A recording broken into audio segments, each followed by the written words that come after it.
The leeks that we are planting today are two different varieties. One variety will be ready to harvest in the fall. The other one will be ready to harvest over the winter. It's a longer keeping variety. We saved this space to plant our leeks. We planned this out. We knew we were going to be planting leeks here. So to keep the weeds from growing up over the winter, we covered the space with burlap. And under the burlap, we also had down some newspaper. So I'll pull all of this stuff off, and then we'll get the soil ready to plant.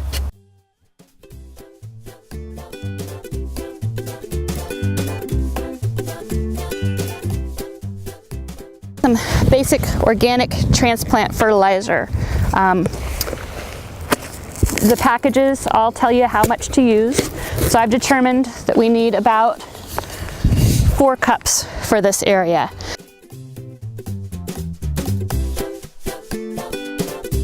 A lot of people like to till their garden. This soil is nice and loose. We really don't need to till it. We just need to break it up and incorporate this fertilizer in. And I'm just digging this little bits of newspaper in.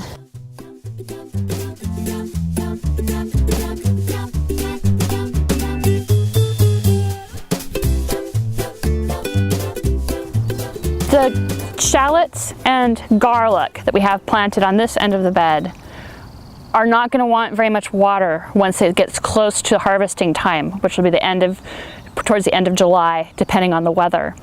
So I want to leave a good space between the leeks, which are going to want a fair amount of water during the summer while they're actively growing, so that we don't end up watering the shallots while we're watering the leeks. So once we're done, I will cover this area up right here with some burlap, and then as soon as the leeks are harvested, we'll start planting cabbage and stuff.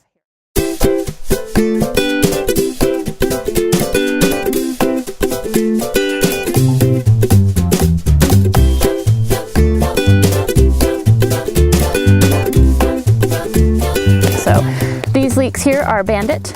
They are a very cold hardy one, so these will be the ones that will be wintering over, that we'll be harvesting through the winter. Leeks are, I think, a little tedious to plant because you got to separate them out. If we don't separate them, they won't grow to their full potential.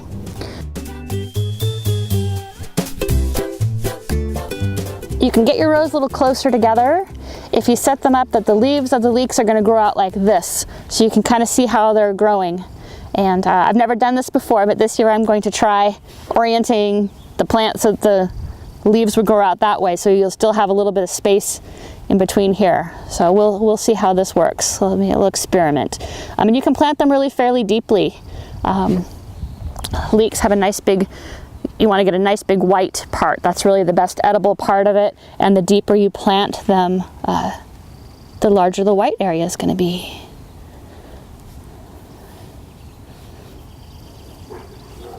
So, but these little ones that are a little shorter, I definitely won't plant quite as deeply. And then as we're harvesting these, we will harvest them every other plant through the row and allow the other ones to grow bigger. These guys are really growing well and starting to put on some sides. We'll top dress with a high nitrogen fertilizer, like blood meal or something. I just fertilized the shallots and garlic with some blood meal just a few days ago.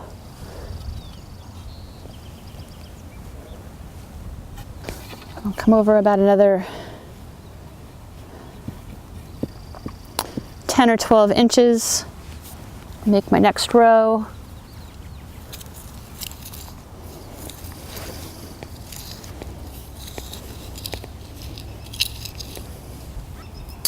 Separate these guys out.